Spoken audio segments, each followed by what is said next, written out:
All right. Happy Tuesday, everyone. And we are back with another Learning Tech Talks where we are doing way more than exploring the landscape of learning technology. We're talking learning tech. We're talking all things learning, innovation, all this good stuff. But today we're taking a deviation from some of the more recent conversations because I had a last minute cancellation, which opened up an opportunity based on a conversation Kason and I were having last week. And I said, you know what? We need to have this conversation for the betterment of the industry. And Kason said, sign me up. Here I am. So I am joined by Kason Morris. I called you the experience design extraordinaire in the splash screen, but how would you describe yourself? No, I mean, I think that's a good way to think about it. I mean, I really do care about learning experience at work, and learning right now in our spaces is truly competitive advantage. And when you think about where we're going forward with it, it is all about how you're designing the experiences. So I'm happy to take on the title of the experience design guy because that's what I'm thinking about going forward. And it has an intersection of all the things you mentioned: the technology, the content, the people, the outcomes, all that great stuff. Okay. Well, then that was my creative juices working last minute as I was putting together the show notes going, all right, what are we going to do with this here? So we're going to be talking about this transition from instructional design to experience design. And honestly, as we talked about it last week, this is a big hairy ball of wax in all reality in terms of untangling what that looks like. What does it take to do that? So I don't know about you, but I don't anticipate we're going to get through all of this in an hour and solve one of our industry's largest problems. Do you think what your predictions? There's one of my icebreaker questions for you. Predictions for how far you think we'll get in 57 minutes. Well, I mean, you're spot on because the whole idea of learning experience design, it's an interdisciplinary design discipline, and it incorporates several disciplines. So to your point, Yeah. I don't think we're going to have time to touch on them. And when you think about what I think it is it touches on design, it touches on interactive design, it touches on user experience, graphic design, and instructional design, amongst other things.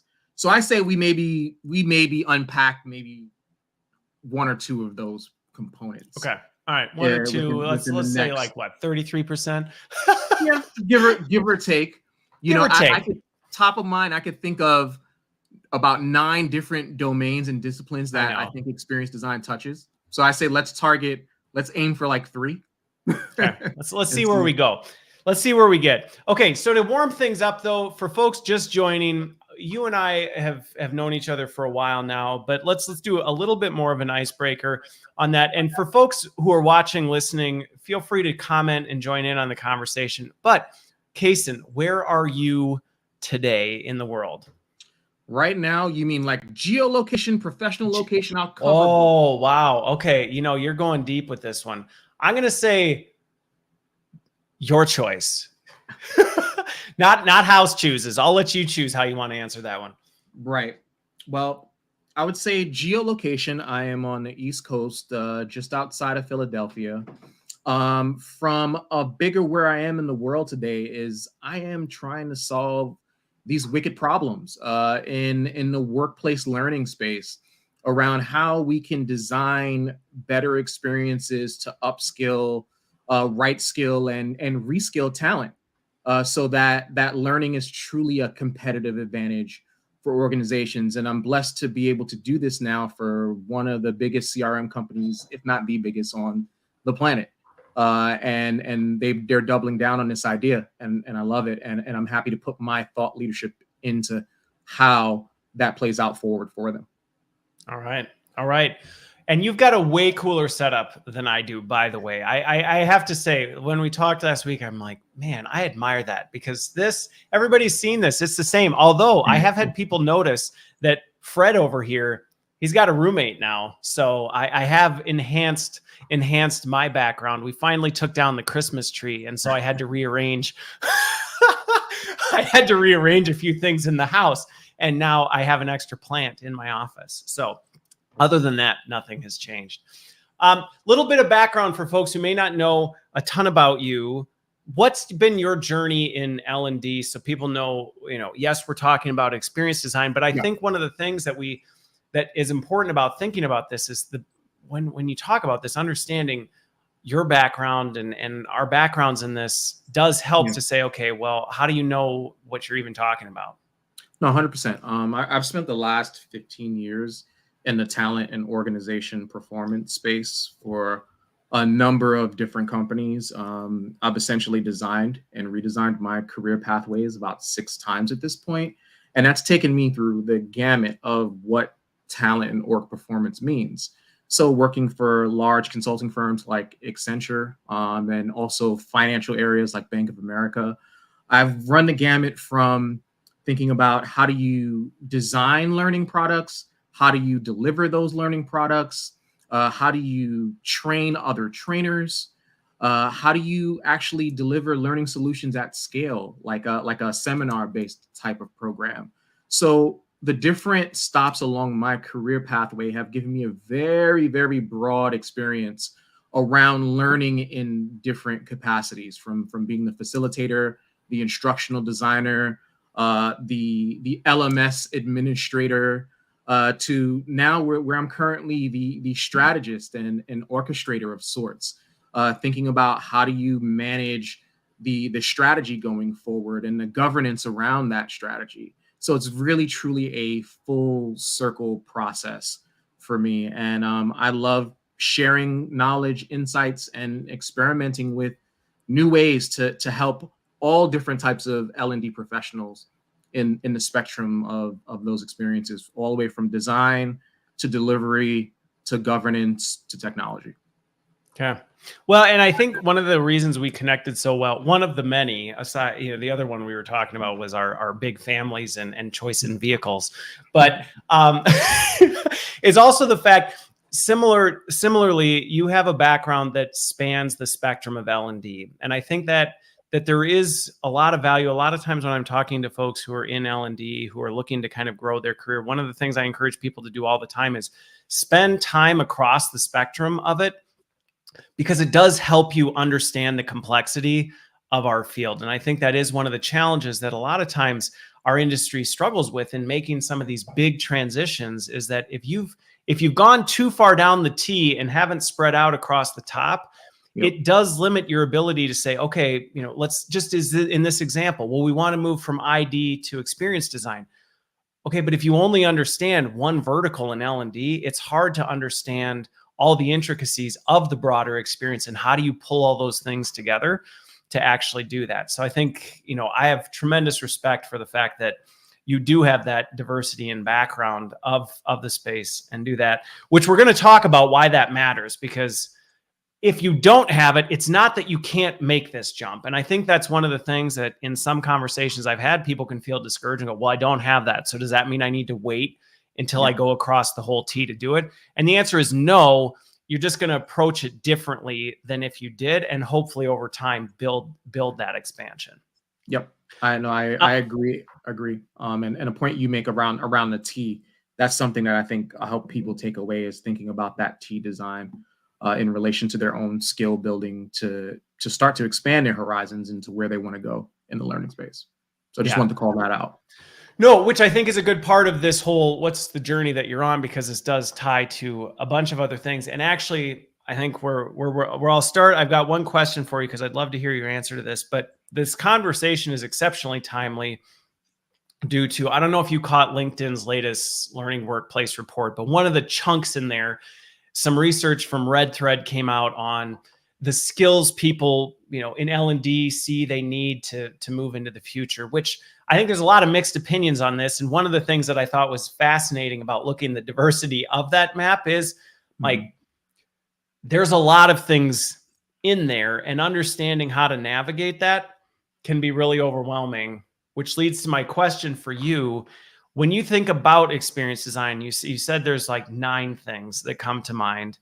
But how do you define it? Because I will tell you, in some of the conversations I've had with folks in our field, when I say we're trying to move to experience design, you can almost see this, I think I know what you mean, but I'm not sure I 100% know that I'm thinking about it the same way you do. So how do you think about it?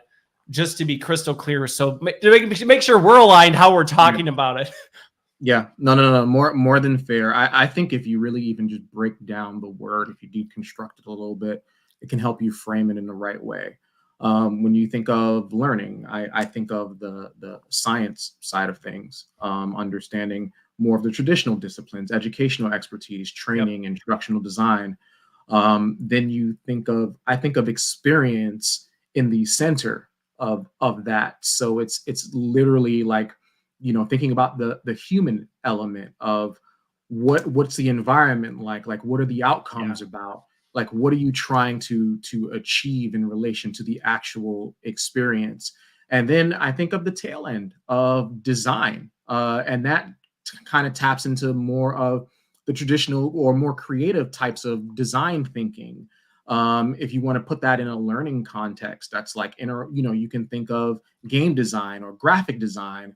You think of user experience. That's what people typically think of when you think of design. So when you break down the three words, this space is an amalgam of those three ideas. But in the middle of it, there are two, what I would say, verticals. There's a human centricity around it. So you're thinking about the person in relation to that experience. And then the other end is you may be thinking about a goal. So it's like, what goal are you trying to achieve in that orientation?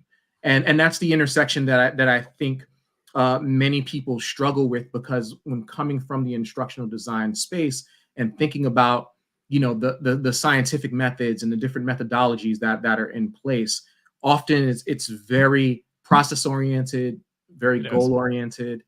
And when you think of the design side of learning experience design, this is where you're talking about more creativity, more understanding the human side of things and how that threads into the experience.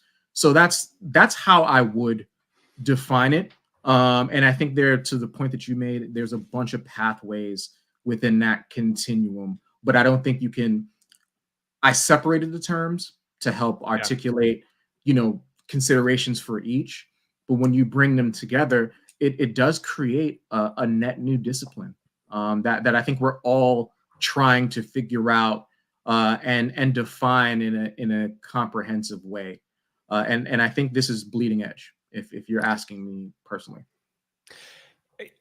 I think, well, so we can debate a little bit, but I think it's also kind of a combination of, we may be saying the same thing differently, because I think for our industry, for sure, this is newer territory for us. And to me, I look at the roots of this a lot of times go back to the connections we have to academia, and how so often what we think of when we think of learning is we're thinking about education. Our ties are to education, which leads to content and things like that, instead of what is the actual end user's experience, and not just experience of our stuff. Because again, if you're a college and you're saying, well, what's the user experience? You're thinking of it within the realm of, well, when they come here, what's that user experience? In corporate learning and development, it's like, well, you can't think about it that way, because that's not the experience of the person. They're not separating their world into this educational space. We actually need to think about, where are they and what are they doing? And I think that's where sometimes I see things fall short, because we'll end up constructing a different experience, but it's a different experience within the confines of how we've historically boxed things anyway. So it's like, well, it's a slightly different content experience, or we've improved the user experience, but it's still our learning experience disconnected from their actual human experience. I agree. And just to bring it together so we're aligned, to make it simple, right?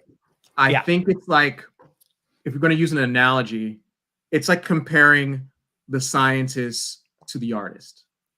The traditional box is the scientist, and that structure that we often try to force fit, design and experience into.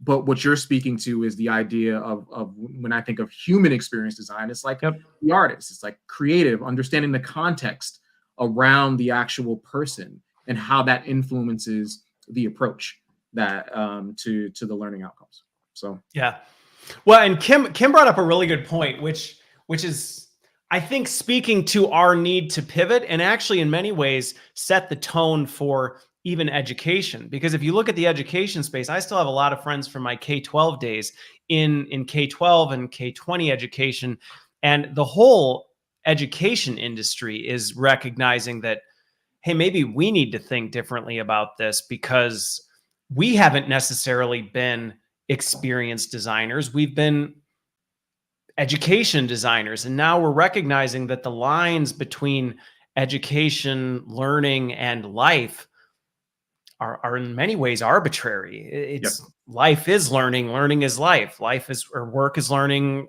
learning is work. So I think what we're on to your point of kind of cutting edge, it's like, well, it's a change that needs to happen, not just for the sake of our industry, but for the way we approach learning as a whole, because they aren't disconnected.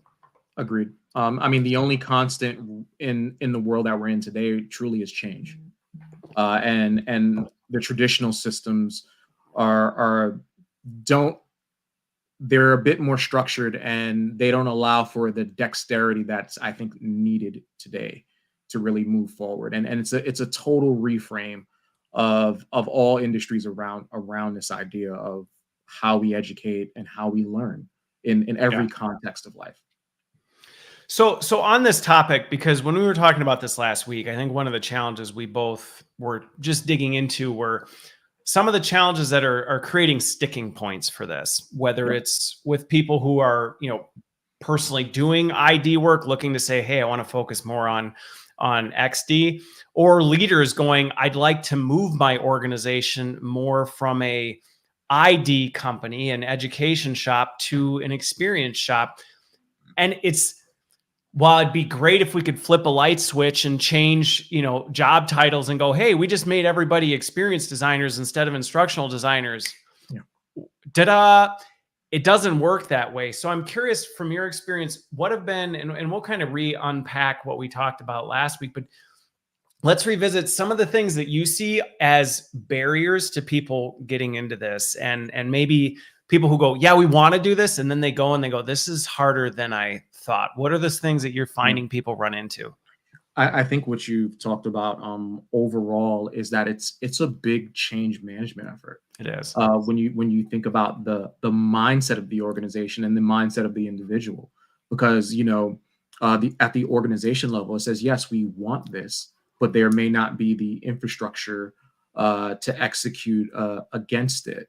From the individual, someone who's trying to make that shift, I think it really starts to what we started talking about at the beginning of this conversation, is your perspective.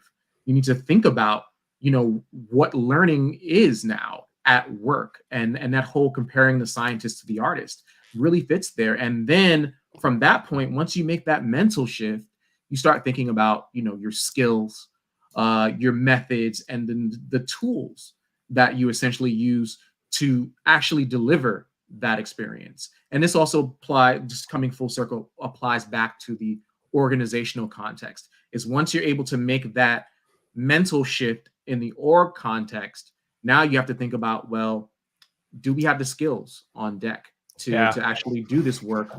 Do we have the methods in place to support it?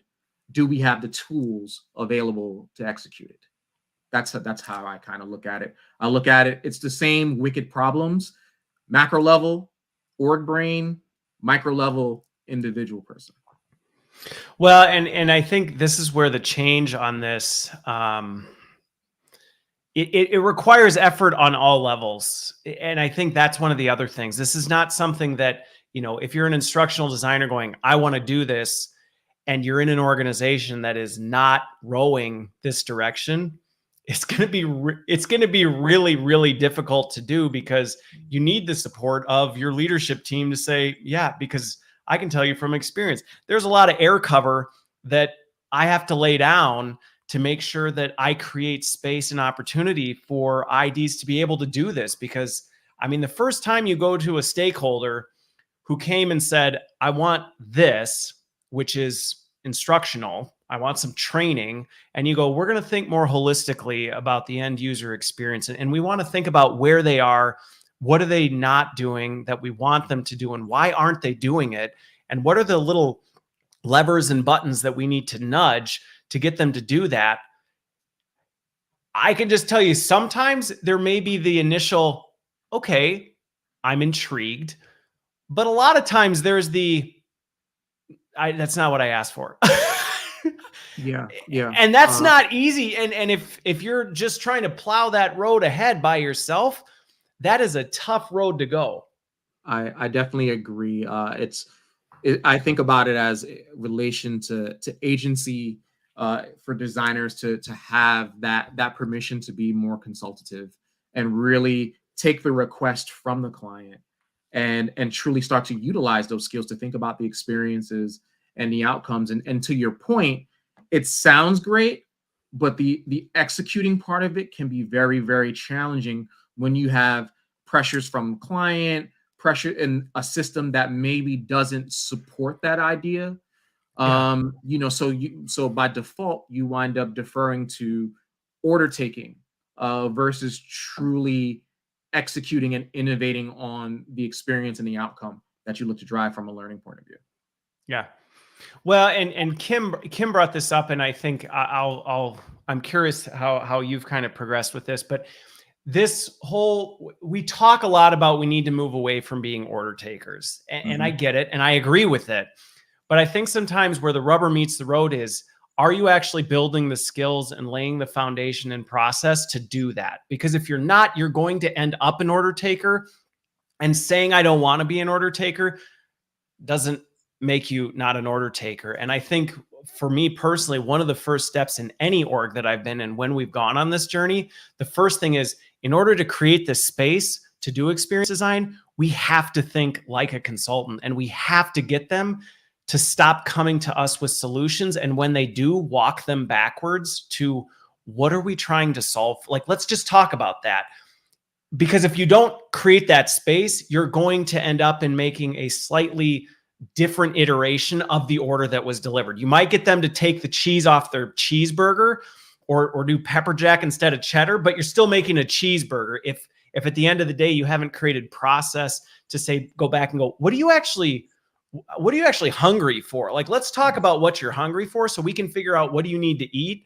And then let me design something that will actually satisfy what you're trying to do.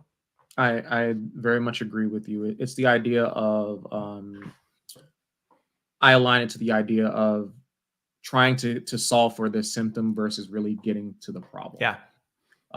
And oftentimes, and you are spot on in your logic around, you have to dial it back. And this is another sort of interdisciplinary recommendation when I think about the learning design space. You have to tap into sales. You have to tap into marketing, because when you think about that logic from like a selling perspective, oftentimes the best salespeople are people who can listen to their customers and reframe the problem and really dig into that problem, and then align the solution to what they can deliver on successfully. And that's something that I think is a missing piece in particularly the learning and development industry at scale. Yeah. Well, and Boss actually mentioned that a little bit earlier. He talked about the fact that XD does require that wrapper and emphasis on the marketing layer, which is a key part of this, because that is part of that consultative piece. Is you're almost in many ways selling back and helping them see hang on, I'm reframing what I thought I heard you say. You came to me and you said you want training on this. Let's back that up and talk about what that is. And now let me reframe what I thought I heard you say. And is that correct? And actually nailing that down, and then selling this whole vision of, well, what if we could get you there? What if we could accomplish this type of a thing? And I think sometimes that's going back to this red thread research that came out. Marketing was this bubble on the chart. I sometimes see that taken out of context, where people go, we need to be better marketers. And that translates to, sending more communications about what we do. And it's like, I think you're missing the mark on what we mean when we say we need to think more like marketers when it comes to these things. Yeah. I think that is spot on. And you're borrowing from the disciplines. You're understanding the cycle. So I say, like, marketing, sales, consulting, being able to do the critical thinking, the analytical skills, like all those things in the context of educating the client so that you can identify the proper like problem statement. And then that leads, I think, more often than not, to more diverse and innovative outcomes that are aligned to like, the experience space that we're talking about. Okay. Well, and I think it goes back to this whole flavor of, just like when the pandemic hit, if all you're doing is taking what you were doing before and tossing it into Zoom, it's not going to work well.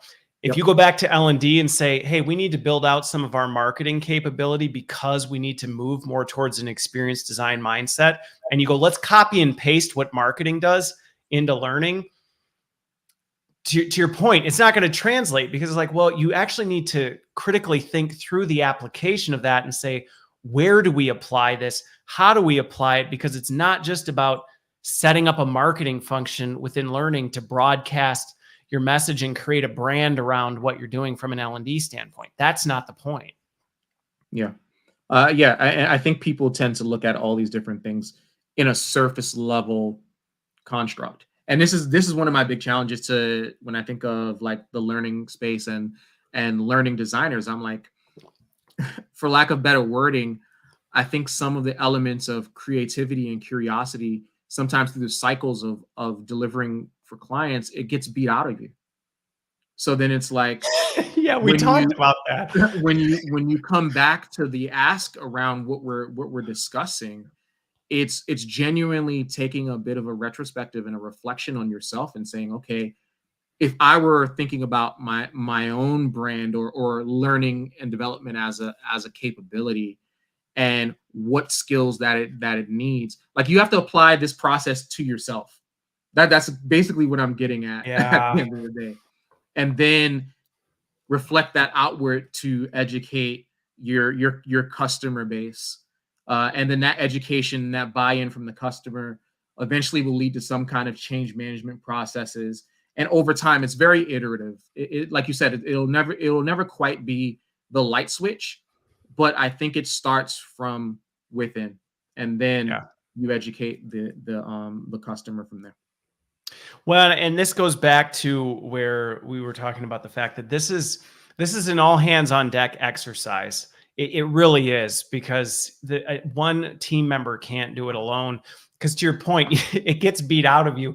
I know a lot of IDs that have had big dreams to go down this path, and they've been kicked in the teeth and curb stomped so many times that it just kind of goes to I just don't even know if I have it in me anymore. I'm fine being a storyline shop because it's easier. And I can say from my own experience at a senior leader level, it would be much easier to run an L&D org as an order taker shop than it is to be an experience organization. It is much easier to go in and go, find whatever you want, let's just make it and let's just do it, than to actually walk stakeholders back, defend kind of the new approach, all this stuff. And I think that's one of the things that hopefully anybody watching and listening, regardless of where you are, is it's really about how do you band together as an L&D team and say, how do we work together to make this work? And what are the different roles, responsibilities, and capabilities that we have? But I am curious to this, because to that point of, in some cases, it's been beat out of folks. In some cases, it's been either so long or it's the only thing you've ever known that, when you think about learning, a lot of this also ties back to psychology and human psychology. And that, again, your point about having to look in the mirror, we have to do this to ourselves just as much as we do to the org, or we're going to completely miss it. How have you helped folks work through that identity crisis? Because I will say personally, on top of the whole, we got to build the consulting skills to create space for this. Mm-hmm. That identity crisis can almost be an Achilles heel for an L&D organization, where you go, wait a minute, but this is what I've always been and what I've always done. And is what you're telling me that the future that is ahead doesn't include me or doesn't need me? And that can be a very psychologically unsafe place for folks to have some of those feelings. Yeah. And to your point, this actually ties into this idea of capability. When you think about, you as learning designers, as discipline experts, domain experts, you may have expertise and competence in certain areas. And the way I tend to help others around this idea is showing the connection to current competence to where you are, and bridging that to where the industry space or the opportunities within the org can go. And this goes back to this idea that I framed earlier, where change is the only constant. And that's something that I implore everyone to think about, even agnostic of the learning design and learning industry space, is that we have to always continually grow and evolve. And that's what creates your competitive advantage. So previously, there may have been some safety in being a deep expert in a particular space, but the utility and the shelf life of those kinds of skills over time are eroding. And what I coach people and orgs to think about is, what are those skills that are durable but also in demand, so that they have a longer shelf life and utility, and therefore create some level of security for you. Now, there are skills that are in demand but are also perishable, meaning they may have a short shelf life. So you have to understand that mix. And then once folks get that, that's where the light bulb kind of happens. And then you start designing your way forward and thinking about your skill building in the context of your work or whatever it is you're trying to achieve in that way, based on what you want and based on what you need to do in order to be successful. Well, and this is, I love where you're going with this, because this ties into the capability piece, which I want to claw back a little bit more, because I think this is, we've talked a little bit about the consulting piece, but I think the how on the skill or capability piece is even more critical, because even the consulting, you can say, well, we need to be better consultants. Like, okay, how do we even build that capability? But to your point, it's even just helping disconnect. And the durable, perishable skills, I think, is an important one, because helping people associate themselves more with those durable skills and recognizing the perishable skills are ones they need to have, but they need to have with an open hand and say, I need to pick this up, but at some point it's not going to be relevant, but the durable skill that actually powered that perishable skill still will. I'll just have to apply it in a slightly different way. And where I see this fall apart, and it just, I don't want to say breaks my heart, because that doesn't really sound like a phrase that I would use. But again, I just think in some of the explorations as over the years I've made this journey with design teams, is there are times where I'll even, and this has nothing to do with articulate, but where I've said, as I was getting to know candidates, how would you feel if we never used articulate again? And watching people drop out of candidacy over the idea of not using a tool. And I go, you believe your identity is wrapped in your skills using a tool, instead of recognizing your value is actually in the durable skills that makes you good at using that tool, which can be applied to any tool. And I think that's what we're talking about in this capability, is how do we help people get beneath the surface and unpack what are those actual capabilities underneath it all? Because if you can start to identify that, that's where you can unlock and start to free people from these psychological and identity crises that actually prevent them from moving. Yeah, I know. You've said so much with that, and this is what I am looking and aiming to solve for. I think of capability building as kind of an equation, and I'll represent it in like a few swim lanes, where there is personal competency. So there's certain skills that you need to develop on a human level, like resilience, learning dexterity, analytical thinking, things that these are examples of very durable skills that will attach to you as a human, and will help you in the context of the work that you're doing. Then there are what I would call business capabilities. So there's an acumen that you need to have in relation to understanding the business. You can include selling in that. You can include negotiation. You can include different types of skills, but it tends to have a business context, like broad business context, and then a more specific business context depending on the industry that you're in. Then I would say the third capability is probably more, or competency is more around the technical competencies. So that's like the tools, the things that you kind of need to do the job. So there's certain things that kind of fall into that bucket that may have utility now, but they may be perishable because jobs change, roles change, they evolve. Yep. And when you string all those pieces together, that essentially equals what I would call organizational capability. Because if you're dialed in on all three of those swim lanes, now the org has the ability to produce certain things or to innovate in a certain way.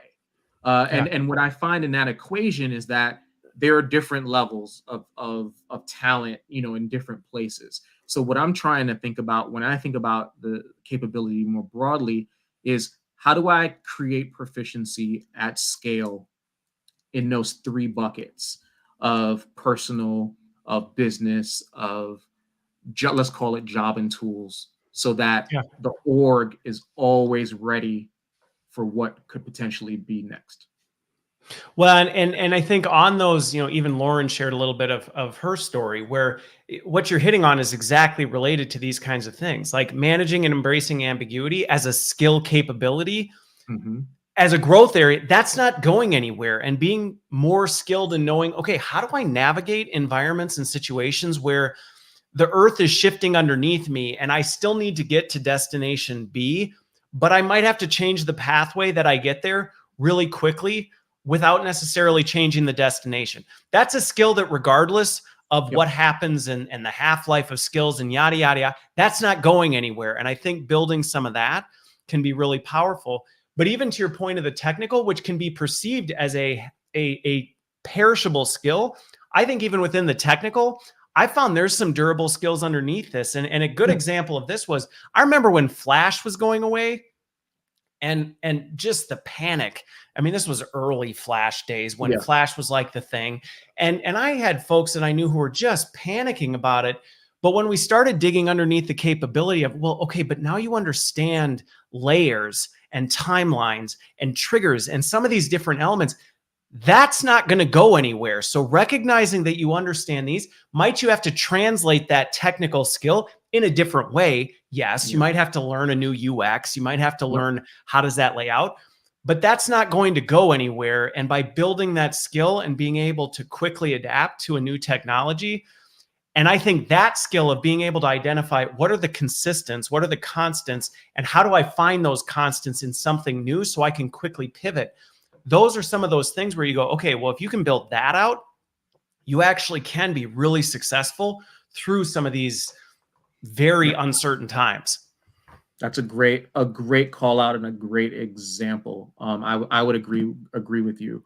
I think in the space, people are tend to over index on the technical side Yes. of things. But I love the point that you're saying is that the under those technical skills are bridge skills that allow you to flex and move into the next technology, and those are certainly durable. So that's a great example.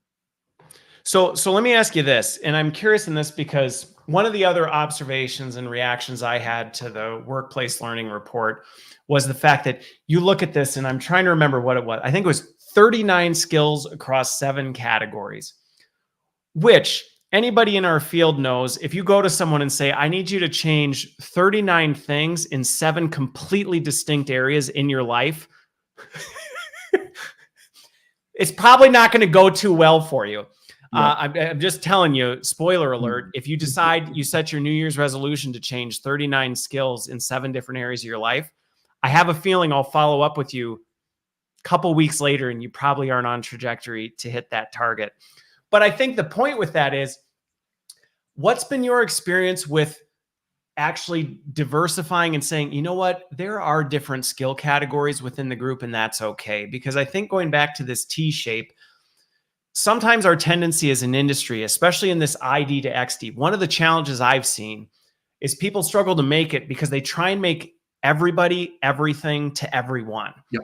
And it's okay, everybody, we're now experienced designers. So you need to be a master consultant on the front end. You need to be an extraordinary learning strategist and think about the whole experience. You need to be deep in the technical and know how to design all these different elements. You need to deploy them all, measure them. And it leaves, again, it's the 39 skills across 7 categories where people go, I can't. I physically can't. But I think there are some that do span. And I'm curious your take on, where have you seen the span and where have you said, I think we need to break apart and go deep? I think it depends on one major dependency is on size, scale, and appetite of an organization. Fair. So that being said, oftentimes learning development capabilities are underfunded, especially pre-COVID. So True. you're a small team, and as a result, you're wearing many different hats. You have to span that spectrum in order to stand up that particular thing that you're trying to address. So you become very wide in that point of view. I think depending on the scale of the organization, my personal opinion is that what you're trying to produce, and if as an organization, people are trying to the organization's trying to innovate on experience types, I would say you have a heart, which is the experience designer, which is, think of it, if you're taking an HR sort of perspective, is like the generalist who is good enough at a lot of different things to be really dangerous. MacGyver. Yep. And then you have what I would call there are two other swim lanes, which you have the specialist. So the specialist is then the person, like take an idea like game design or interaction design. You're not going to have every learning experience designer really, really good at that. And it's a capability that you may need because going forward in your strategy, hey, we're gonna do more gamification. We want to do more of those kinds of things. So then you may have those specialist areas. And then I think the front end that's really important, which aligns more to the business context and business capability, is that kind of project management, product ownership, like someone who basically leads and connects the dots and gets sticky in relation to creating the synergies between what the client needs and what the designers are actually doing to produce. So at scale, you kind of need, I think, at minimum, those three big buckets. And when you think about capability building, if you have a large enough organization, it then gives an opportunity for people who have design expertise to kind of cascade across different disciplines or specialize in a certain area. So it gives them a playground. It's like, hey, I'm good at instructional design, but I want to work more on my project management and my stakeholder management. There's a pathway there. Oh, I really want to get into, I'm a generalist, but I really want to get into game design. There's a specialization there. So that's how I try to look at it. But it has to be, I say all this to say that it has to be aligned to the strategy of the organization and the business, because some companies don't need all that, don't want all of that. So I think depending, like putting on my leader hat, it's like in having built L&D capabilities for different orgs, you kind of have to calibrate and audit where the company is, and then right size that role strategy for what they're trying to do right now.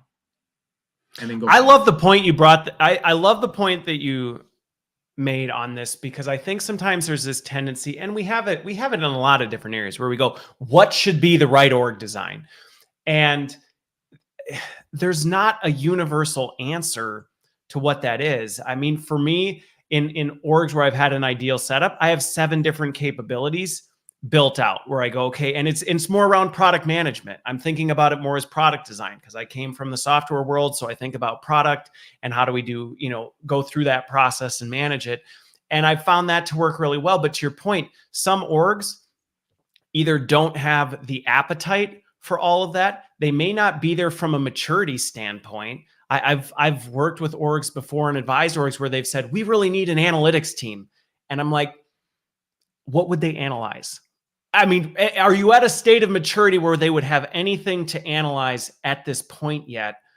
And if not, you're going to have some really bored analytics people going, what do you have me doing?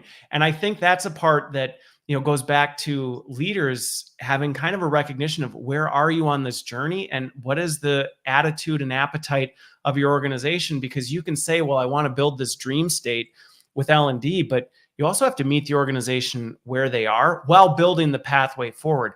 I think the other thing though, and Lauren brought this up, and I think leaders have a big role in this, is taking the time to get to know the people in your team and what do they really excel at.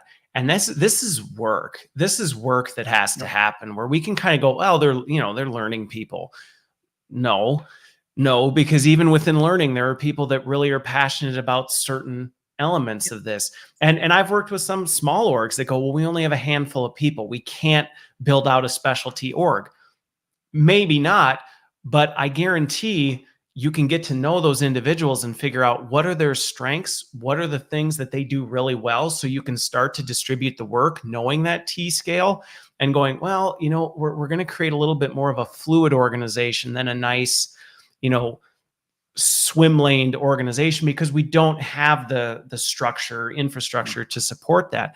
But that takes time. And that again goes back to this psychological. A lot of times you got to help people understand what is it you really like doing. Because I think we've been trained to go, well, I'm good at and I love everything. Yep. No, you don't. And that's okay. I would say to piggybacking off your point, one thing to think about in relation to that is capacity planning. So one way you can give someone that opportunity is there's a certain amount of capacity that's needed to do the table stakes work that the organization has. But as you get to know your resources and their interests, and you think about, to your point, around the maturity of where the organization is and where you want it to go, then as a leader and within that organization, you can then start to be strategic in affording your talent those opportunities with capacity earmarked to do special projects or things that are more aligned to building those additional skills, both serving them personally and professionally, but then also in some way, serving the business. And once you lay out that narrative, I think it makes it very, very fruitful, because you may have, one of the challenges I see with many designers is that they're over-indexed for a certain kind of work that isn't aligned to the things that are meaningful for them.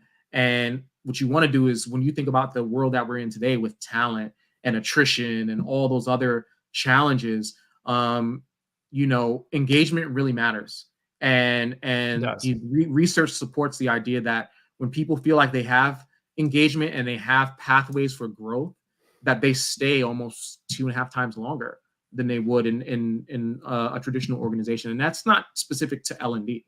That's just more of an aggregate point of view. So regardless of who you're talking about or who you're profiling, if you start to think about that in that way of capacity, I think it could be very, very powerful for keeping people engaged and having them do meaningful work in different contexts. Yeah. And that's such an important point in the sustainability of this, because this is what helps the sticky factor of where you're going, because this stuff takes time. So if somebody's watching or listening going, okay, so we want to move from an ID to an XD organization, and we'd like to do it by Q2 2022.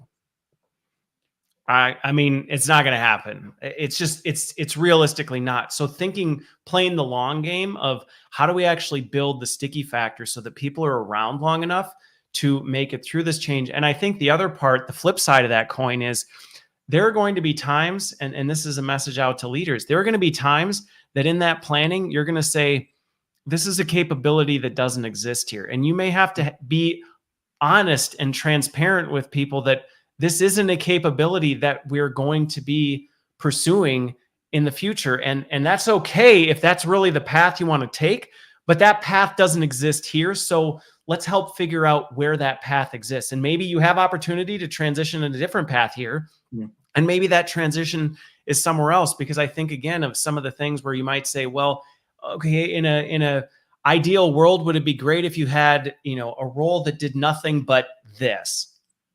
Well, maybe, and maybe you have somebody on the team that loves doing nothing but that, and that's what they want to do 24 hours a day. But you don't have that capacity, and you don't know that that's not on the roadmap for this foreseeable future. Making it up or trying to make it happen is not doing you a favor, and it's not doing your team a favor.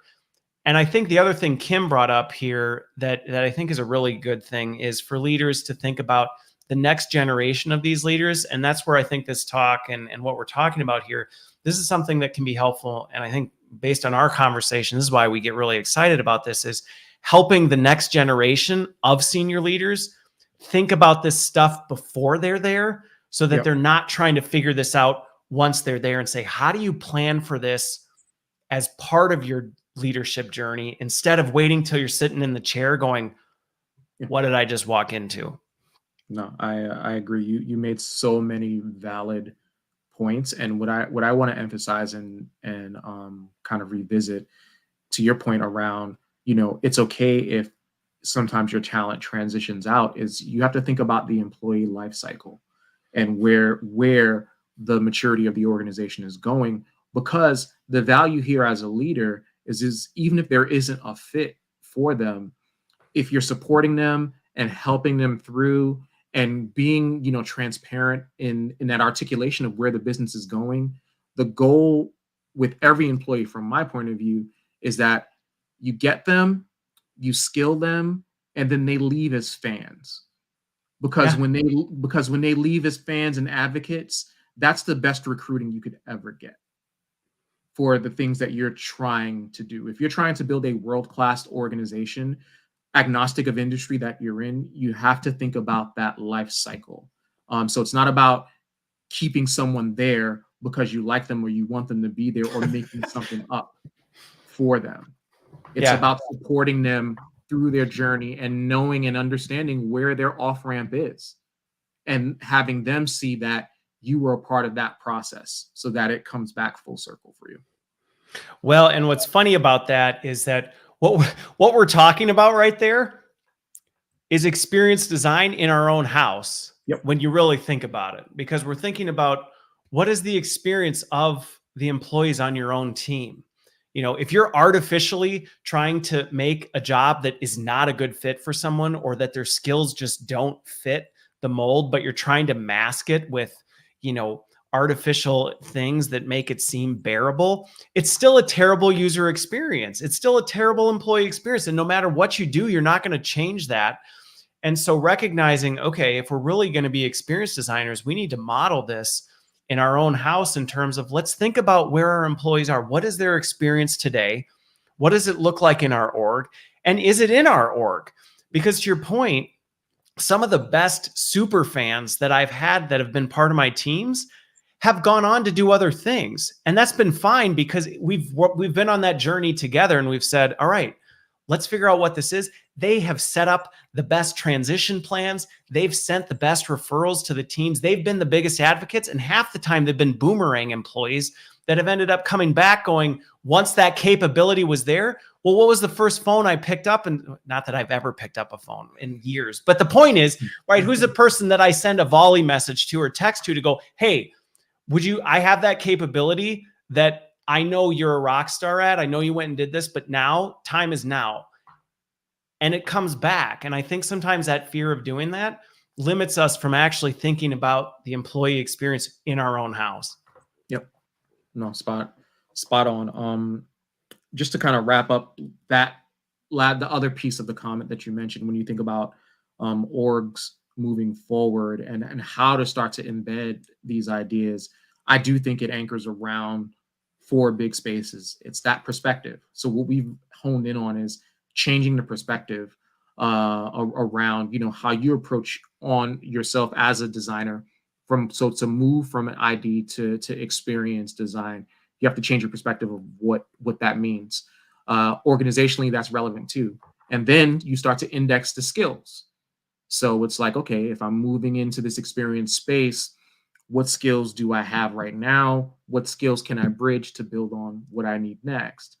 And then I would say you would think about then the methods that you use to actually facilitate quality experience design process. And we don't have time to kind of unpack that, but it's like, you got to think about the infrastructure in the org and what processes and all the things that we talked about where there's that sense of readiness. And then the back end of it for me is then the tools. What's the hammer and the nail and the different things that you're using? Is it the articulate? Is it the storyline? Is it the domino? Is it this thing? Is it that thing? Because those tools allow you a certain amount of range to actually, bring the experience to life.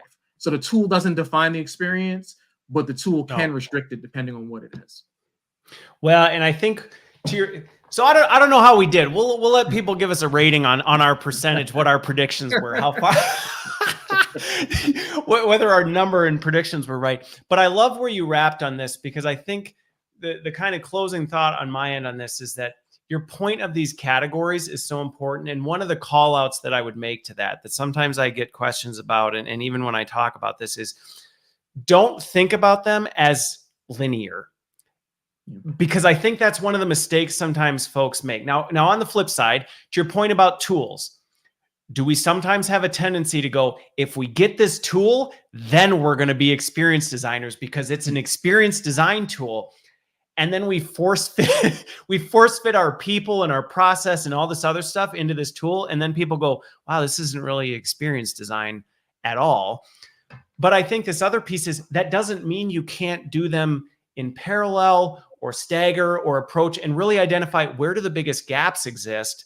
And maybe we pursue a couple of things at the same time, or we experiment with some while we're doing it. We don't have to follow this lockstep process of, okay, so you're saying we have to re-engineer all our process first and don't touch a tool no, you might touch a tool to experiment to see how does that affect your process. I mean, you might do these things together, but I think your categories really help solidify how to think about it. I think the last thing that I would add to this is when you think about experience design, you're not the person we're designing for. And I don't mean you, but I mean, I think that look in the mirror of like constantly reminding yourself, this isn't for you. So stop thinking about it that way, because until you actually make that break and go, oh yeah, it's not about my experience, it's about their experience, you will continue to design for your experience, which isn't the experience of your audience. And you're basically going to never achieve what you're hoping to. No, that's a great way to wrap it up. And if you even take those 4 buckets, to your point around the end user persona, it's like, what are their skills? What are the tools they use? What's their perspective? Yes. And allow that to influence the output. So, yeah. I love it. Well, we could just keep this thing going and just keep rolling, but we've got other meetings to attend to and lots of other things going on. So I'm gonna call it. For all of you watching, I hope this was helpful, because again, the goal is to help you think about how do you get started on this journey? How do you begin going here? What are some of the things you can do? I have a sneaking suspicion this will not be our last conversation based on other things we've talked about. So you will be back. We'll be talking about this and more in the future. But I just really appreciate your time with especially the new role and everything you having going on, especially the last minute ask. And I hope everybody got value out of it. Great. Well, thank you for having me. And I love talking about these topics, and I'm always happy to share my knowledge and help others. So I look forward to being invited back and having some updates and how I'm thinking about it as I move down the road with my own strategy. All right. Sounds like a plan. Thanks, everybody, and have a wonderful week.